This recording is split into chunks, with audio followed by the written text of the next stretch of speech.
ప్రధానంగా మద్యాన్ని ఆదాయ వనరుగా చూడడం వల్ల జరుగుతున్నటువంటి అనర్థాలు ఏ రకంగా వస్తున్నాయి అంటే 61 జబ్బులు వస్తాయని చెప్తున్నాడు. ఒక ఒక ఉన్నత కుటుంబం అయినా సరే, ఆర్థికంగా ఎదిగిన కుటుంబం అయినా సరే, ఒక్కసారి ఆ ఇంట్లో ఏదైనా ఒక వ్యక్తి హాస్పిటల్లో పోయి 10 రోజులు ఉండాల్సి వస్తే ఎకరమో 2 ఎకరాలు అమ్మేటువంటి పరిస్థితి అలా కనబడతా ఉంది.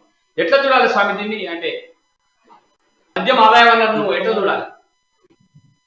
ప్రభుత్వం మొత్తం మద్యం మీదనే ఆధారపడడం ఒకటైతే, తర్వాత 60 అంటే ఇప్పుడు 60కి పైగా జబ్బులు వస్తాయి అనేది అది తర్వాత విషయం. కానీ మద్యం తాగంగానే 2 జబ్బులు అయితే వస్తున్నాయి. ఒకటి పోగానే యాక్సిడెంట్లు అవుతున్నాయి, లేదంటే ఈడు పోయి ఎన్నో గొడవ చేయడమో, లేదంటే మర్డర్లు చేయడమో, మానభంగాలు చేయడమో, ఇట్లా అనేకమైనటువంటి నేర చరిత్ర ఈ మద్యంతో వస్తుంది. అంటే మద్యం తాగిన దగ్గరనే అంటే ఈయన మీద నాకు కోపం ఉంది, ఆయన మీద హత్య చేయాలి, లేదంటే రాజకీయ మన రియల్ మన ఈ భూ తగాదాలు కానీ అట్లాంటి ఏమైనా ఉన్నప్పుడు గొడవ ఇద్దా ఉంది. దీంతో గొడవ అయిన తర్వాత యాక్సిడెంట్లు ఎన్నో కుటుంబాలు మద్యం అంటే రోడ్లో ఎన్నో కుటుంబాలు మద్యం తాగి రోడ్లు పోయి ఎన్నో కుటుంబాలు ఇలా రోడ్డున పడ్డాయి. మనం అనేక మందిని కూడా చూస్తూ ఉన్నాం. తర్వాత క్షణికావేశంలో ఆడు ఏం చేస్తాడో తెలియదు, అయిన తర్వాత వీడు చచ్చో తెలియదు, ఇంకొని చంపుతాడో తెలుస్తలేదు.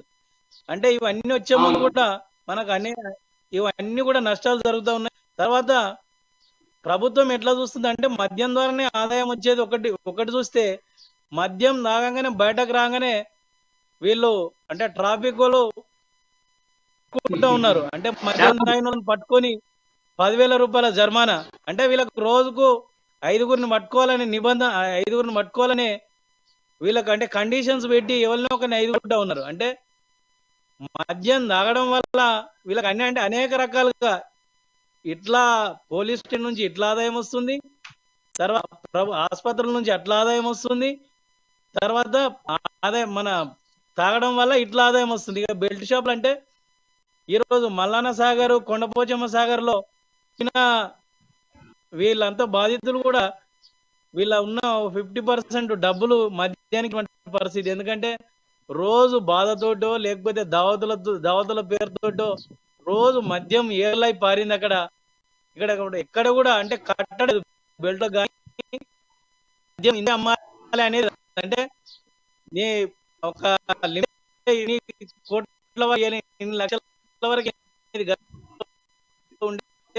తర్వాత ఏమైతే అంటే 12%